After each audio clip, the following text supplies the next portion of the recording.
Hello everyone, I'm Marco from Red Emotions, and today I have the pleasure of being here with Martin Jensen. Hi, Thank you for Martin. having me, Michael. How are you doing? I'm doing very well.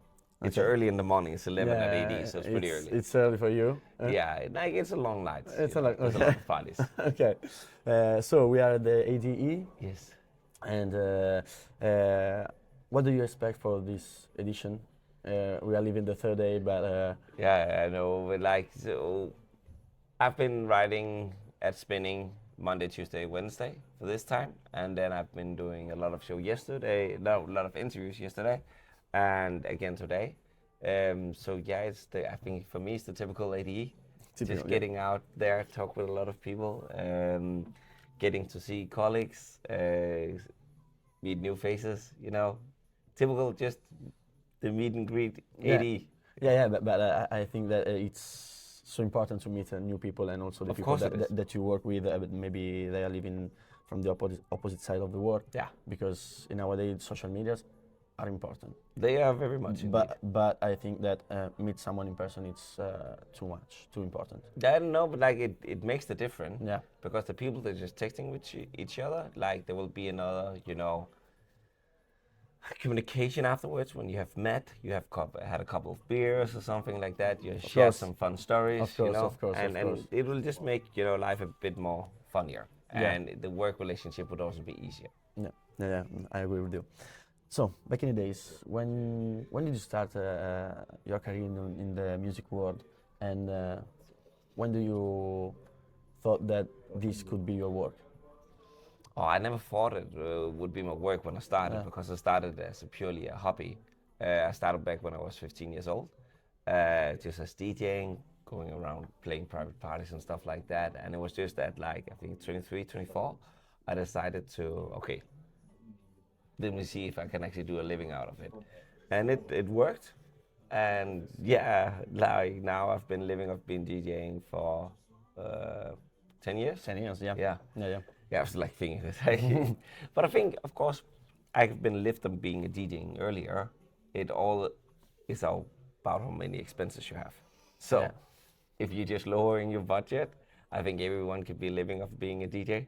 But if you also have, a normal use, normal spend, you need to do quite a lot of shows.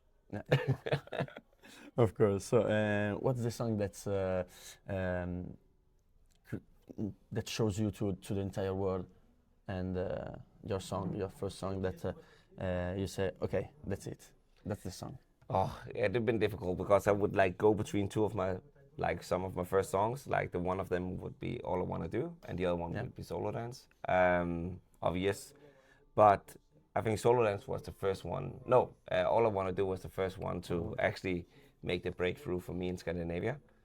And I started getting a little bit out there in Germany and stuff like that. It got, a good attention. I think it had like 14 platinums in Sweden and 10 platinums in Norway, so it was massive there. But everything changed with solo dance, of course. That was where the big money came in. Like I could start finally hiring a full team. I could have like a PA, a tour manager, a full-time management. I had a lot of people from the one to the other day on a payroll. And that actually made it from a hobby to a very serious business, because I also need to pay these people, So Of course. the fun of it, also you need to move with it, but also need to be a business, because you also need, You have to be professional. the financial aspect in it. But you also like to drink, That's very difficult. That's a Yeah, very yeah, big yeah. balance. And you had an artist in particular that inspires you the most? The collaboration that inspired me the most. Also the collaboration, Yeah. But when you started, Who inspired me Yeah. the most? At that point in time when I went professional, it was definitely Martin Garrix, because he was so young and he just came out of, basically nowhere of his bedroom. yeah, of course. So it inspired me quite a lot, and then I was quite inspired about him about 3 years. And then I actually did a warm-up gig together with the Chainsmokers. And I saw how they did their show, saw how they were like building the career, and they were doing, their stuff. And it changed a lot for me. So my next inspiration was the Chainsmokers, which will normally be a very weird thing for a single artist to look at a duo and say like, oh, that's my inspiration, because I could never do what they do because they're two, Yeah. sometimes three, depends if Sometimes matters with them. But like, you know, I like the dynamic they had Yeah. are having. Or So yeah, and now I don't know really Okay. who is that for me now. Okay. So, but you also played in very important stages in the world, and in the next few months, Yeah. you will be playing in other important stages too. Yeah. During the winter. Yeah, there will be a little bit, but the winter's pretty slow for me this time it's- because I chose to. I have some back end stuff I need to have fixed before I can take on the next capture for myself. Yeah, of course. And so, what?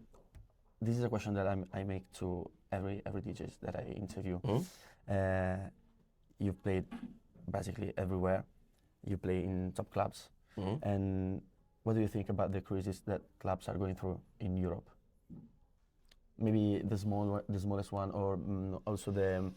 There's not a lot of clubs in Europe that's actually nice. There's a few ones. The Amnesia in south of France. Then there is Bootshaus in Cologne.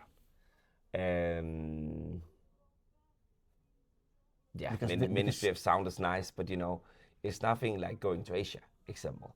There's super clubs everywhere. And in Europe, we have what? The only place we have super clubs in Ibiza, and maybe 2 or 3 in Marbella, but that's it. There's nothing else where, you know, you would expect Paris to have a super club, you know, or at least 5, 6 super clubs. They have absolutely nothing, you know. Yeah. So it's a bit sad for the dance scene in Europe, to be honest. Yeah. Also for the new generations, that I think also it's a little bit expensive. Or super expensive. Super expensive for someone to go dancing. Yes. It's a shame, I think.